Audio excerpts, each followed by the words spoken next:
Hi friends, இன்றைக்கி ஒரு வித்தியாசமான ரவா உப்புமா நீங்கள் பார்க்க போகிறீங்க. இப்போ பாருங்கள், இதில் எண்ணெய் விட்டு கடுகு தாளிச்சிருக்கேன். கடலப்பருப்பு, உளுத்தம்பருப்பு. கடலப்பருப்பு உளுத்தம்பருப்பு சேஞ்ச் ஆனதுமே, கலர் சேஞ்ச் ஆனதுமே வரமிளகா, கருவேப்பிலை.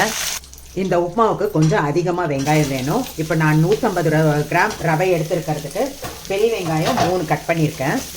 இப்போ இதில் மஞ்சத்தூளும் உப்பும் போட்டுக்கலாம். மஞ்சத்தூள், லேசாக உப்பு, இதை போட்டு நல்லா கலந்து விட்டு அனல் கம்மியாக வச்சு நல்லா சாஃப்டாக வதங்கணும் இந்த உப்புமாவுக்கு வெங்காயம். அப்போ தான் நல்லா ருசியாக இருக்கும். இப்போ பாருங்கள், வெங்காயம் இது மாதிரி நல்லா வதங்கணும். அது மாதிரி நல்லா கிளாஸி ஆகி சாஃப்டாக இருக்கணும். இப்போ நான் 150 கிராம் ரவைக்கு, அதாவது இந்த டம்ளர் ரவைக்கு 3.25 டம்ளர் அளவுக்கு புளி கரைசல், நீர்த்த புளி கரைசல். உங்கள் புளிப்புக்கு தகுந்த மாதிரி நாம் சேர்த்துக்கலாம். இப்போ அனல் சேர்த்து வச்சுட்டு இந்த உப்புமாவுக்கு எவ்வளோ உப்பு வேணுமோ நம்ம வெங்காயத்துக்கு போட்ட உப்பை கணக்கு வச்சுக்கோங்க. உப்பு போட்டுட்டு இதில் கொஞ்சம் வெல்லம் சேர்க்கணும். ரொம்ப சுவையாக இருக்கும். இந்த வெல்லம் நம்ம வீட்டு டேஸ்ட்டுக்கு நம்ம போட்டுக்கலாம். இந்த உப்புமாவுக்கு கொதி வந்ததுமே ரவை ஊற்றக்கூடாது.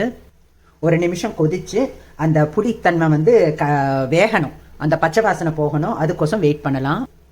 இப்போ இதுக்கு நாம் கொஞ்சம் நேரம் கழித்து சாப்பிட்றதா இருந்தால் 4:30 வரைக்கும் தண்ணி வைக்கலாம். உடனே சாப்பிட்றதா இருந்தால் 4 வைக்கலாம். இது மாதிரி கலந்து கொதி வந்த அப்புறம் அனல் கம்மி பண்ணி மூடி வச்சுருங்க. இப்போ பாருங்கள், இது கொதி வருது. நான் அனல் கம்மி பண்ணிவிட்டு இதை மூடி வைக்கிறேன். இப்போ உப்புமா ரெடி ஆகிடுச்சான்னு பாருங்கள். நல்லா சூப்பராக வாசனையாக டேஸ்டியாக இருக்கும். இப்போ உங்களுக்கு டேஸ்ட் பண்ணி பார்த்துக்கிட்டு உங்களுக்கு எது வேணுமோ அதை அட்ஜஸ்ட் பண்ணிக்கோங்க. இப்போ கொத்தமல்லி தூவி அடுப்பு ஆஃப் பண்ணிவிட்டு பரிமாறலாம். ரொம்ப டேஸ்டியாக இருக்குங்க. இப்போ மத்தியானம் லஞ்சுக்கு எடுத்துகிட்டு போகணுன்னா கூட ரொம்ப சூப்பராக இருக்கும்.